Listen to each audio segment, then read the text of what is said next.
त्यावेळेला विश्वामित्र म्हणतात, राजन, असुर समूह सतावही मोही. मी बऱ्याच दिवसापासून यज्ञ करत आहे, मात्र माझा यज्ञ असुर पूर्ण होऊ देत नाही.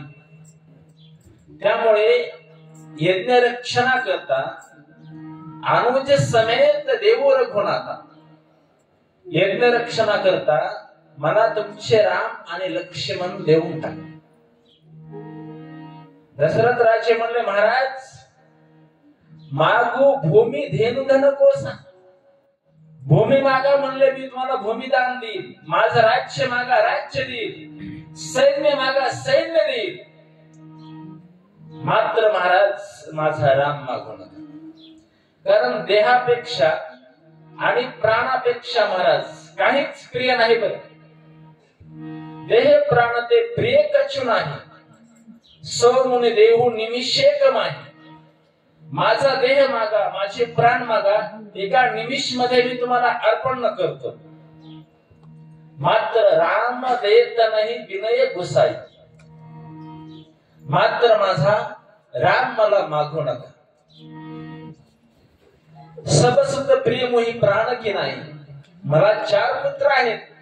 सर्व पुत्र मला प्राणाच्या पलीकडे प्रिय आहेत. मात्र माझा राम मला मागू नका. आणि महाराज बरोबरच आहे. बरं, काही मागा, फक्त राम मागू नका. कारण सर्वात मोठं धन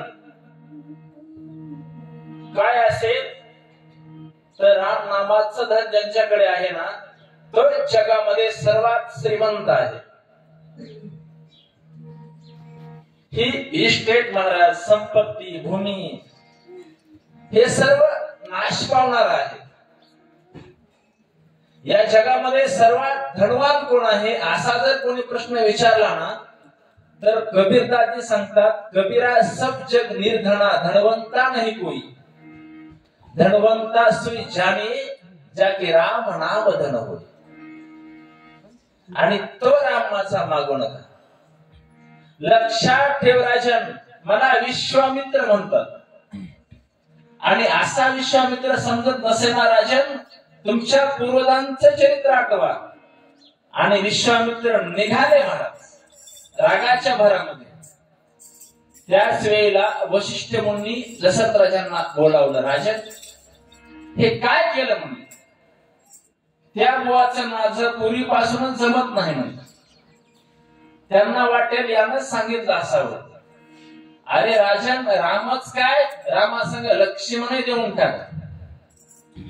लगेच दशरथ राजांनी विश्वामित्रांचे चरण पकडले. महाराज, रामासंग लक्ष्मण घेऊन जा. आता प्रश्न असा आहे, मी राम देणार नाही असं म्हणणारे राजा दशरथ 2 पुत्र देण्याकरता तयार झाले. याचं कारण आदेश गुरुदेवांचा आहे, याच्यावर जाऊ नका. कारण त्या काळामध्ये अयोध्येमध्ये 2 मंडळ होते. एक कार्यकारी मंडळ आणि एक नियामक मंडळ. कारण कार्यकारी मंडळावर अधिकार राजांचा होता आणि राजावर अधिकार गाजवणारं मंडळ त्यांचं नाव आहे नियामक मंडळ. कारण राजा हा दोन्ही मंडळाच्या मध्ये असावा. कारण त्याही काळामध्ये 2 मंडळ होती आणि त्या दोन्ही मंडळामध्ये 8 सदस्य होते महाराज. कारण राजा हे राष्ट्राचं मुख आहे. बरं, म्हणून तर तो शब्द लागू पडतो.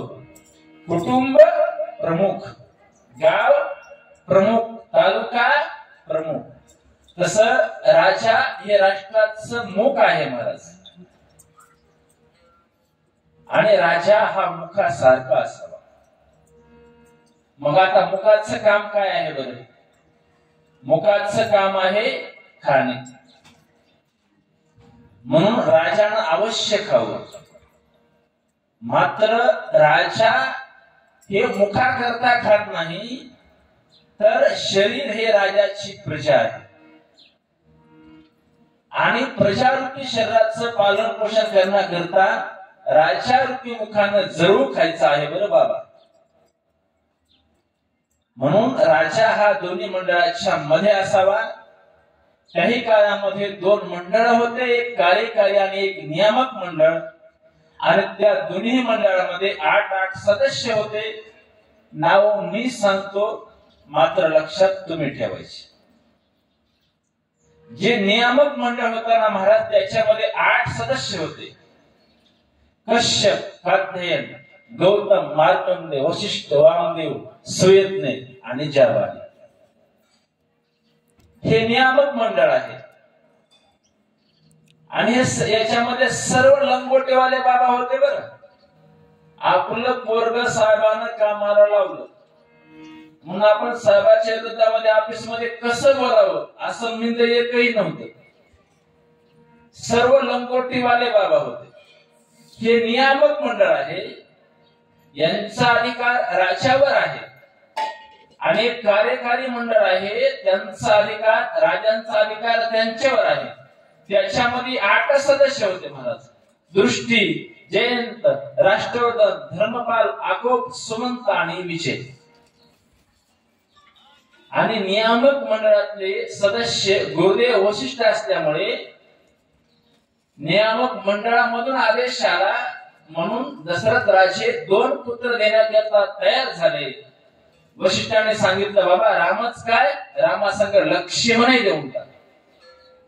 आणि मग चरण धरले. विश्वामित्रांना आनंद झाला. त्यावेळेला रामप्रभू लक्ष्मणजी जाण्याची तयारी करतात. त्याच वेळेला रामप्रभूचा हात दशरथ राजाने आपल्या हातामध्ये घेतला आणि सांगितलं, रामा आजपासून तुमचे पिता विश्वामित्र आहेत, त्यांच्या आज्ञेचं पालन करा. रामप्रभू लक्ष्मणजी विश्वामित्र